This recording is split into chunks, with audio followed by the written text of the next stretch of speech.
Napoléon avait apprécié, disons, la valeur durant la campagne de Saxe, arrive à Melun le 21 janvier pour prendre le commandement d'une armée dite en formation d'exploration du loin, de la Seine et de la Marne. Il devait théoriquement avoir une vingtaine de milliers d'hommes. Quand il est arrivé à Melun, il en avait 80. Donc avec ça, il ne pouvait pas faire grand-chose. Alors le 23, il fait quand même escorter de ses 80 dragons. Il est à Morel, où il va voir qu'il faut armer le pont, miner le pont. Il faut faire des lignes de fossés pour fermer les maisons en même temps, les crénelés. Ensuite, il va revenir par Nemours. Il va revenir après, le même jour, sur Montereau, où arrivent quand même, enfin, les 4e, 5e, 14e et 17e de dragons, le 25e de chasseurs. N'oubliez pas que certains bataillons, ils étaient à 100 bons hommes seulement. Hein. Il n'y avait pas énormément de troupes. Hein. Il y avait le numéro. Il y avait beaucoup de numéros, mais c'est tout.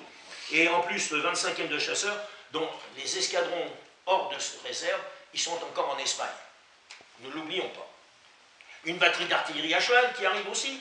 Et la ville reçoit également 7 à 800 gardes nationaux qui vont avoir une très grosse utilité parce qu'ils vont se battre à merveille et qui sont sous les ordres du général Pactole, plus un officier du génie qui venait de Melun pour pouvoir fortifier Melun, Montereau et les alentours avec différentes personnes. Alors pour l'approvisionnement, Pajol, de concert avec le maire de Montereau, ordonne des réquisitions.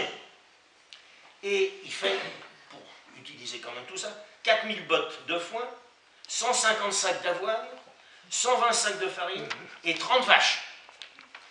Quantité fournie par Moret, Veneux, Montarlot, Villejacques, Ville-Saint-Jacques et Villecerf. Et quand on sait que c'était un sacré sacrifice, car à l'époque, le rendement en blé, c'était 8 hectos à l'hectare. C'est pas 100 quintaux.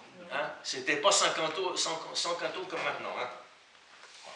Donc, dans son rapport au ministre de la Guerre, Pajol l'informait que par suite du bon esprit qui régnait à Montereau, il espérait qu'on s'y défendrait très bien. Déjà le 14 janvier, un officier d'ordonnance de l'empereur était déjà venu reconnaître Montereau. Et il avait jugé que le maire était très bon et qu'il ferait tout son possible. Lui, il l'a toujours, il l'a bien fait, puisqu'après il est parti avec les troupes françaises, lorsque les troupes françaises ont été obligées de partir de Montereau. À Salins, Saint-Germain, Laval et Courcelles, c'est-à-dire juste à côté de Montereau, à loge de bataillons de l'Indre-et-Loire, pour vous dire qu'il n'y avait pas grand monde, il y avait 2 officiers et 137 hommes. Vous voyez, je ne vous racontais pas de bêtises tout à l'heure. Le 1er février, la Retière, un parti de 400 Cosaques se présente devant Sars, repoussé par la générale X et poursuivi par la cavalerie. Mais malheureusement, c'est une tranquillité, disons, momentanée, car le 4, 2000 cavaliers et 4 pièces d'artillerie du corps de Schwarzenberg marchent sur Sens, Pont-sur-Yonne, Nemours, Moret et la vallée du Loing. Les Cosaques eux-mêmes patrouillent dans toute la région. Quant à Pajol, il repart avec sa cavalerie pour couvrir Nogent, Bray, mais il ne peut pas couvrir quand même tout le front, hein, il n'y a pas de problème. Donc il ne peut pas couvrir la forêt de Fontainebleau, il ne peut pas couvrir tous ces points-là, ce qui fait qu'il va utiliser un problème un petit peu différent, c'est qu'il va prendre le colonel Lavigne qui commande l'école de formation d'instruction de Fontainebleau. Il va les envoyer avec ses élèves, les forestiers et une partie de la garde nationale de la contrée. Il va surveiller la vallée du Loing, ce qui fait que, si vous voulez, c'est très étendu.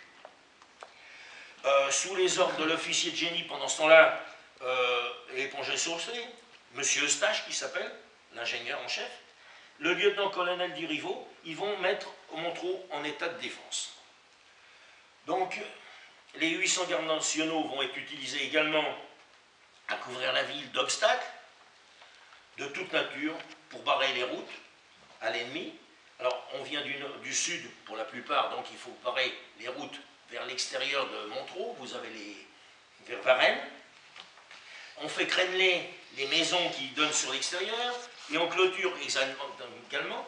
Et le minage des ponts de Montereau, entre autres, une redoute à l'entrée sud de la ville, et pour remplacer par Bordeaux-Soule, Pajol va pouvoir revenir à Montereau le 6 février, où arrive en renfort un régiment d'infanterie et 4 bataillons venant d'Espagne, 2 compagnies d'artillerie, suivies de 200 cavaliers.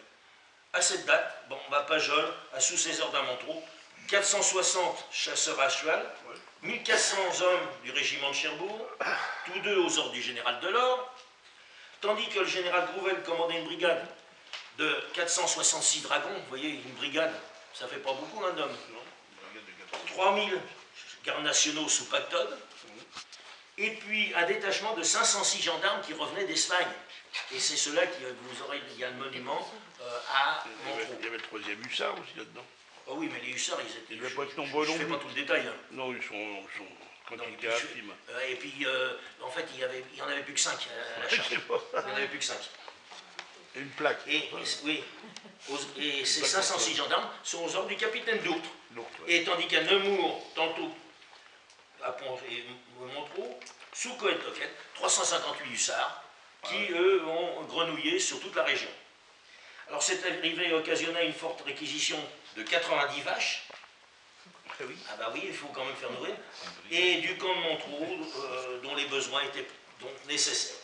À Fontainebleau, on va former une garde nationale qui doit être reprise en main par Pactode également.